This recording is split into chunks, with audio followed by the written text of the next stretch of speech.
¿Cómo están? Bienvenidos a otra edición de Agenda Económica en las pantallas de CNN Chile, por supuesto. Muchas gracias por estar con nosotros a esta hora. Revisamos los temas de este día martes 4 de agosto. Y vamos a comenzar con noticias en el ámbito inmobiliario bien importantes porque el gobierno ha anunciado que va a presentar un proyecto para ampliar el subsidio a la tasa hipotecaria hasta las 6.000 UF. Esto significa una continuación bien importante de este programa, diseñado en el gobierno anterior, que busca dos objetivos. Por una parte, abaratar el costo del acceso a la vivienda, pero también reactivar un sector que ha estado deprimido en el último tiempo. Pilar Gutiérrez nos cuenta más detalles. Era algo que el sector inmobiliario venía pidiendo hace rato. El gobierno finalmente escuchó las demandas y decidió ampliar el subsidio a la tasa hipotecaria, un beneficio que permite que el Estado cubra una parte del costo de la tasa para que más personas puedan acceder al sueño de la casa propia y así también reactivar el sector inmobiliario y de la construcción. Esta rebaja en la tasa del crédito hipotecario de aproximadamente un punto porcentual desde 4% a 3%. Viene junto con la ley de reconstrucción que, como ustedes bien saben, exime del pago de IVA a las ventas de viviendas nuevas por un espacio de 12 meses. Por lo tanto, combinando ambas cosas, menos IVA, que va a implicar una rebaja de precios del orden del 10% de las viviendas, más la extensión de estas políticas, va a llegar a un grupo social bastante amplio, incluyendo las clases medias. Se trata de una extensión del beneficio que inició la administración anterior en un trabajo público-privado con el exministro de Hacienda Mario Marcel, el Ministerio de Vivienda, la Cámara Chilena de la Construcción y la Asociación de Bancos. La iniciativa aplicaba viviendas nuevas de hasta 4.000 UF, que ahora se extiende a un valor de 6.000 UF. Con todo esto, la oferta que puede ser aplicable a este nuevo beneficio aumenta en un 20%, que representa principalmente viviendas en la periferia y también departamentos en las comunas de Ñuñoa, Santiago y La Florida. No solo se amplía el universo de viviendas a las que aplica la rebaja, sino que aumenta la cantidad de subsidios disponibles de 50.000 a 80.000. Según las últimas cifras de la BIF, la banca ya cursó más de 28.000 solicitudes. Con esto, más familias podrían acceder al beneficio. En nuestro último estudio, un 47% de quienes cotizan señaló que su mayor dificultad para acceder a un crédito es la renta mínima que exigen las instituciones financieras. Un 24% mencionó que el pie es la principal barrera. No falta interés por comprar, falta capacidad de financiamiento por parte de las personas. En la práctica, según los cálculos de Hacienda, para acceder a una vivienda de 5.000 UF se requiere un ingreso familiar en torno a 4 millones de pesos mensuales. Con la extensión del subsidio, el monto necesario pasaría a ser de 3 millones. Hoy día tenemos muchos chilenos que son muy ricos para el Estado y muy pobres para los bancos, y con esta medida lo que estamos haciendo es ampliando las posibilidades de acceso a la vivienda propia. Con esto, nuestra estimación es que la velocidad de venta va a aumentar un 25%, y eso va a permitir reducir el stock que hoy día alcanza las 100.000 unidades y con eso reactivar la construcción de viviendas y con ello reactivar el empleo. Sin embargo, algunos dudan del impacto que pueda generar realmente la medida para las familias, pensando en que 6.000 UF sigue siendo un monto elevado. 6.000 UF en fondo son viviendas que pueden comprar los hogares en fondo del decil 10 de ingreso, es decir, los hogares más ricos. Por lo tanto, uno dice, ¿tiene sentido subsidiar en fondo también ese grupo con este mecanismo? No estoy tan seguro que sea una buena política pública. Un problema de asequibilidad, es decir, las viviendas son muy caras para muchas familias. Pero el objetivo no es solo facilitar el acceso a la vivienda, también reactivar un sector dormido. Actualmente en Chile hay 104.000 viviendas nuevas sin vender. Con la ampliación del subsidio, cerca del 90% de la oferta disponible podría aplicar a este beneficio. Desde la construcción valoraron el anuncio, que anticipan tendrá un impacto reactivador importante para el sector. Contribuirá a generar un mayor acceso a la vivienda, a reducir el déficit habitacional y a fortalecer la actividad económica. Incrementa significativamente las alternativas disponibles para las familias y permite poner en marcha nuevos proyectos, con el consiguiente impacto positivo en la generación de empleo. En caso de aprobarse en el Congreso, también se extenderá el plazo del beneficio, que estará vigente hasta mayo de 2028. Bien, ahí veíamos el contexto del anuncio hecho por el gobierno respecto a esta materia, pero queremos repasar también qué es lo que ha ocurrido con la demanda por este tipo de subsidio, cómo ha operado en la práctica, lo que vamos a ver en la siguiente gráfica. Tenemos dos preparadas y la primera nos muestra cómo ha ido en aumento sostenido la demanda precisamente por este subsidio al dividendo. En esta gráfica lo que se aprecia fundamentalmente es que la evolución ha sido sumamente favorable en las barras verdes claras se ve el total de solicitudes recibidas y elegibles. Luego la parte roja, aquellas que ya han sido rechazadas. En la parte gris aparece un segundo grupo en evaluación y luego se puede apreciar ya la barra de color calipso que muestra aquellas que ya están aprobadas. Y esas bordean los 50.000 subsidios de total que se han solicitado. ¿Y por qué es importante esta curva? Bueno, porque en la práctica se muestra con claridad que hay demanda por un mecanismo de este tipo que ahora el gobierno va a extender, tanto en el número de subsidios otorgados como en el monto al que se puede acceder, lo que sin duda va a significar un impulso importante para el sector inmobiliario, para despachar aquellas viviendas que ya están construidas, como para reactivar la construcción de nuevos edificios y casas. Veamos qué es lo que está ocurriendo entonces con este detalle. Aquí están los números concretos, más de 95.600 solicitudes elegibles, de ellas con aprobación comercial más de 51.500 y en proceso de evaluación todavía 32.557. Estos son datos que obtuvimos desde la Asociación de Bancos e Instituciones Financieras con cifras hasta el 17 de julio de este año. Hay efectivamente demanda por este mercado. Las tasas hipotecarias en general han ido bajando, pero no lo suficiente, y es por eso que entonces este subsidio puede ser un reimpulso muy importante para la actividad del sector de la construcción. Bien, y ahora nos vamos a ir a otro tema para contarles de la entrega de resultados del rendimiento de los multifondos en el mes de julio, que definitivamente fue un mes negativo. En rojo cerraron los multifondos en nuestro país en medio de volatilidad internacional muy fuerte, que es lo que ha afectado en definitiva nuestras inversiones, las que tenemos todos los chilenos que cotizamos en el sistema de pensiones nacional. Aquí están los resultados y ustedes pueden ver en negativo el fondo A, B, el C, el D, L también, desde los más riesgosos hasta los más conservadores en distintas magnitudes. Todos perdieron rentabilidad durante el mes de julio de este año. 2,93% en el caso del fondo A, 2,82% para el fondo B, pero las caídas más fuertes se registraron en los fondos más conservadores. El fondo E registró una pérdida de 3,26%. ¿Y esto qué significa? Que si miramos la película un poco más amplia, veremos entonces que entre enero y julio solo el fondo A y el B tienen rentabilidad positiva hasta la fecha. Un año marcado por la guerra en Medio Oriente, los efectos en el precio del petróleo, la incertidumbre bursátil también. A pesar de estar más expuestos los fondos A y B a esos vaivenes, son los que todavía tienen rentabilidad positiva. Por el contrario, el C, D y E están en terreno negativo. Y por último, una mirada más amplia todavía. Hay que entender que estos movimientos son de largo plazo los que importan. Bueno, entre julio del año pasado y julio de este año, solo el fondo E tiene pérdidas. El fondo A, en el otro extremo, el más riesgoso, está subiendo 11,28%. Escuchemos qué dijeron desde la asociación de AFP. Roberto Fuentes entrega el análisis. La volatilidad en los mercados extranjeros explican en gran medida la baja que tuvieron los multifondos en julio. Mientras los mercados emergentes impactaron la renta variable, el aumento de las tasas de interés de los bonos en Chile y en Estados Unidos afectaron la renta fija. A pesar de este resultado, es importante mantener una perspectiva de largo plazo, ya que en horizontes de tiempo más extensos, todos los multifondos tienen rentabilidad positiva. Bien, y nos vamos a ir a otro tema para hablar del trabajo que se está desarrollando en personas mayores para tratar de generar adaptabilidad al nuevo escenario en materia laboral. La Caja de Compensación Los Héroes, en conjunto con la Universidad del Desarrollo, inauguraron este nuevo curso de reconversión orientado específicamente a mayores de 60 años en una iniciativa que busca abrir campo laboral y desarrollar nuevas oportunidades. Federico Molina nos cuenta.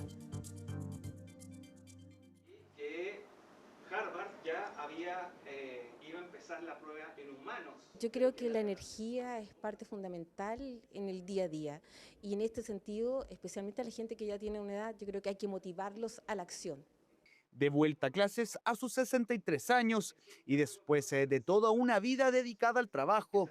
Y como Paula, son muchos los chilenos y chilenas que tras superar la edad de jubilación buscan seguir activos laboralmente. Una mujer de 60 años hoy no es una mujer vieja, es una mujer activa, es una mujer con energía, Lo mismo que un adulto de 65 años que está pronto a jubilarse, también es una persona que tiene energía, que es activa y que tiene mucho que entregar a la sociedad, no solamente en el empleo, en la comunidad, a la democracia, con su experiencia, con toda la experiencia que ha tenido a lo largo de su trayecto laboral. Programa de reconversión laboral impulsado por la Caja Los Héroes y Universidad del Desarrollo, con foco en las nuevas tecnologías y así abrir alternativas laborales. Llegamos a que los trabajadores y trabajadoras, como también nuestro segmento mayor, necesita reconversión, necesita un espacio para seguir creciendo, porque lo más relevante es que la actitud la tienen y por tanto tenemos que potenciar, para tener todas las competencias, necesitamos potenciar el conocimiento y la habilidad. Y con la reconversión laboral y este programa vamos a tratar de ir a cubrir ese espacio. Un programa que cuenta con 4 módulos diferentes que van desde los fundamentos de las nuevas tecnologías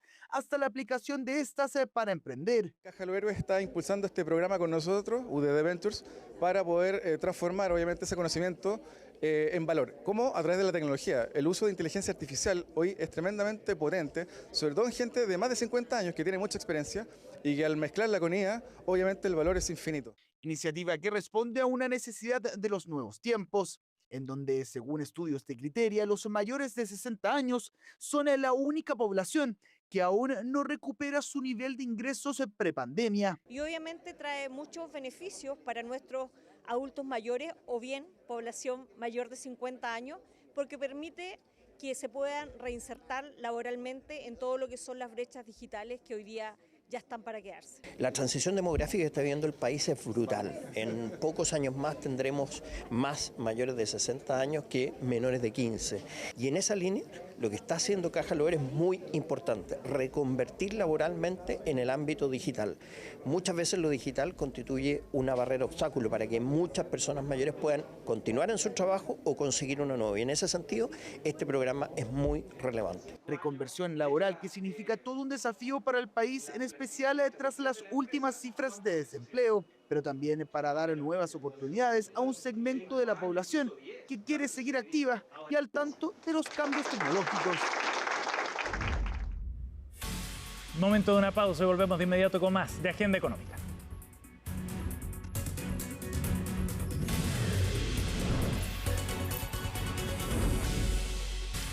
Ya estamos de vuelta, seguimos aquí en Agenda Económica, la pantalla de CNN Chile, por supuesto.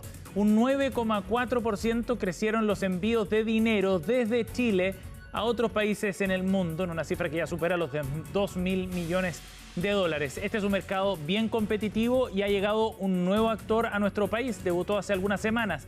Se trata de la empresa fintech británica Wise, que tiene presencia en más de 160 países en el mundo y que promete generar más competencia todavía en este mercado. Vamos a conversar de este tema junto a Ricardo Amaral, Head of Banking and Expansion de Latinoamérica de Wise. Ricardo, gracias por estar con nosotros. Bienvenido.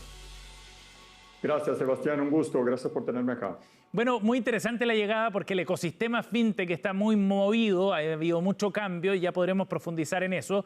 Pero antes, Ricardo, cuéntanos en qué consiste el lanzamiento que han hecho acá en Chile y cuál es el primer servicio con el que llega Wise por estas tierras. Wise es una empresa que tiene ya 15 años actuando en el mercado de las fintechs. Y hoy lo que estamos trayendo a Chile es nuestro servicio, no solo de remesas internacionales para enviar dinero desde Chile, pero también la posibilidad que los clientes tengan sus cuentas internacionales en Chile. Y eso es muy importante porque no es solo la parte de enviar la plata o recibir la plata, pero principalmente eso de que ahora los clientes pueden tener monedas extranjeras, guardar más de 40 monedas en sus billeteras electrónicas, en su billetera de Chile. Eso es muy interesante, es una herramienta, un instrumento que va ganando terreno además acá en Chile. ¿Por qué es importante y qué ventajas ofrece finalmente a los consumidores chilenos la experiencia con Wise en particular, Ricardo? Hoy vemos que los clientes necesitan mucho esa interacción con la parte internacional. Entonces, imagínense un cliente que trabaja desde Chile para una empresa en el exterior. Ya la empresa no le tiene que girar plata más. Lo que ofrece Wise, por ejemplo, es que él tenga los datos de cuenta en Estados Unidos, en Europa, en Inglaterra, y ahí pueda recibir los recursos directamente y localmente. Guardar estos recursos dentro de su cuenta internacional de Wise y cuando lo necesita traerlo a Chile. Y hacer las conversiones de moneda sin problema. Y ahí viene un tema bien relevante, Ricardo, y es el de la tasa de intercambio, ¿no? La tasa a la que se cambia de una moneda a otra. ¿Cómo abordan ustedes ese asunto, que es súper importante para las personas que reciben pagos en otras monedas extranjeras? Nosotros abordamos de dos maneras. Una con total transparencia, donde el cliente cuando está enviando dinero desde Chile hacia el exterior o haciendo ese recibo desde afuera, va a tener exactamente cuánto va a pagar de una manera muy transparente. Y cuando hablamos de manera transparente en las tarifas nosotros siempre usamos el dólar promedio, que es el dólar que el cliente puede ir y buscar en Google, y lo que cobramos es una tarifa aparte. Con eso no tenemos tarifas ocultas dentro de nuestro servicio. De acuerdo. Y el segundo tema es que con la eficiencia que tiene Wise globalmente, lo que podemos ofrecer son precios muy, muy competitivos para que el cliente pueda tener la mejor opción al enviar dinero al exterior. O sea, efectivamente genera, desde el punto de vista económico, una opción que es competitiva para el mercado chileno, ¿sí? Absolutamente. Y eso para enviar hacia más de 160 países, para tener 40 monedas y acordándose que nuestras transacciones llegan el 77% de ellas de manera instantánea. Instantánea para nosotros son 20 segundos, menos de 20 segundos. De acuerdo. Eso es muy importante para el cliente que está enviando dinero hacia afuera, que no tiene que estar esperando tanto tiempo hasta que su transacción esté pagada del otro lado del mundo. Claro que sí. Nosotros pagamos el 77% de las transacciones de manera instantánea. Ricardo, y en ese sentido, ¿cómo ven el crecimiento que ha tenido el uso de este instrumento, de este tipo de transferencias, dado los flujos migratorios, el trabajo de gente a distancia también con empresas internacionales? ¿Cómo ven ese fenómeno? Vemos de manera muy positiva, estamos muy entusiasmados con el lanzamiento de Chile, que ya del inicio estamos viendo muy buena adopción en el mercado. Y es muy importante que la gente sepa que el crecimiento va por la cantidad de uso que se puede hacer en los países. Entonces, por ejemplo, un chileno que tenga que enviar plata hacia Brasil puede enviar a través de llave Pix o puede ir a Brasil y usar su saldo en dólares para pagar un QR code en Brasil. Entonces, no es solo por los flujos migratorios, y sabemos que en Chile hay 1.600.000.000 de inmigrantes, los cuales podemos atender. Atendemos a chilenos y no chilenos desde que tengan root. Pero es muy importante saber que los casos de uso van más allá de las remesas y por eso crece. Por cierto, claro que sí. Y lo sabemos también, ¿no? Por los flujos de turistas también desde Chile a Brasil o de Brasil a Chile, solo por poner un ejemplo. Ricardo lo decía en el comienzo de la conversación que el ecosistema fintech acá en Chile está muy activo. Han surgido muchas empresas de este tipo en distintas áreas de negocio. ¿Cómo están viendo ustedes desde Wise ese ecosistema y el desarrollo del mercado fintech acá en Chile? Nos parece muy positivo, por eso también entramos a Chile, porque es un mercado competitivo, es un mercado que está abierto hacia el exterior. Y la verdad lo que siempre vemos es que el entorno competitivo, desde que sea transparente y que busque la eficiencia para el cliente, que es lo que nosotros buscamos, es siempre positivo para el mercado. Entonces, nosotros vemos de manera muy positiva no solo la llegada de Wise, pero también esa digitalización del mercado chileno. Claro que sí. ¿Y esperan crecer con otros servicios hacia adelante? Absolutamente. Nosotros a nivel mundial ofrecemos otros servicios. Ofrecemos, por ejemplo, que el cliente pueda usar su saldo para pagar con tarjeta. Ofrecemos hasta inversiones. Y la idea, estamos dando el primer paso ahora en Chile, ofreciendo la posibilidad de enviar dinero hacia afuera y de tener las cuentas internacionales, pero la idea nuestra es seguir la expansión como hicimos en Brasil, como hicimos en otros países del mundo, porque Wise tiene muchos productos a ofrecer a los clientes. O sea, ¿podríamos ver más adelante una tarjeta digital con Wise, por ejemplo? La idea es que tengamos los servicios que tenemos globalmente también en Chile. Y para eso nos estamos dando ahora ese primer paso y anunciando hoy que tenemos esa apertura de los envíos hacia el exterior y de las cuentas internacionales. Claro que sí. Ricardo, y por último, tú tuviste experiencia previa antes de llegar a Wise en otras compañías que podríamos catalogar, entre comillas, como tradicionales del mundo financiero y otros. Me gustaría conocer tu visión respecto a cómo ves hacia el futuro el sistema financiero de la mano de estos desarrollos tecnológicos y de la fintech. Creo que han cambiado las reglas del juego de manera muy profunda, no solo acá en Chile, en el mundo. ¿Cómo se lo imaginan ustedes hacia adelante? Las fintechs obviamente han cambiado las reglas del juego y principalmente la relación que tienen con clientes. Y nosotros desde Wise somos para nosotros es algo muy importante tener esa relación muy cercana con el cliente, entender hacia qué lado el cliente quiere ir a nivel producto, a nivel servicio, a nivel los tipos de servicio financiero, la transparencia que necesita tener. Entonces, lo que nosotros vemos como Wise es eso, es un mercado cada vez más abierto, con cada vez más transparencia de precio, en que jugadores como nosotros, que ofrecen un servicio eficiente, que ofrecen pagos instantáneos, que ofrecen precios competitivos, pueden jugar de la mejor manera posible, siempre pensando en el cliente primero. Claro que sí, y eso está muy interesante, sobre todo de la perspectiva de los clientes. Ricardo, muchísimas gracias por esta entrevista con CNN Chile, muy amable. Muchas gracias, un gusto estar acá. Igualmente, gracias. Bien, así cerramos esta edición. Gracias por acompañarnos en Agenda Económica. Quédense con nosotros. Comienza la revisión de las noticias del día en CNN Prime. Nos vemos mañana.